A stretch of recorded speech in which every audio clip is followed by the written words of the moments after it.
Nakatikim na ba kayo nito? Binigay ito sa akin ng kaibigan ko. Ang tawag raw dito ay anonas. So medyo na-overripe ko eh. Kasi nung binigay sa akin ito matigas pa.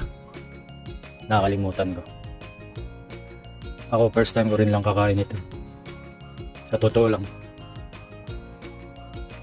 Ang bango siya. Yun o.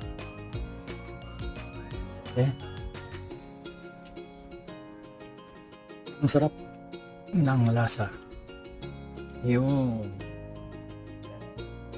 Para siyang atis. Ang pinagkaiba lang niya.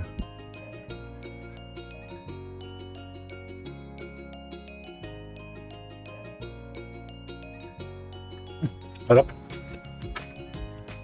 Bibira lang to.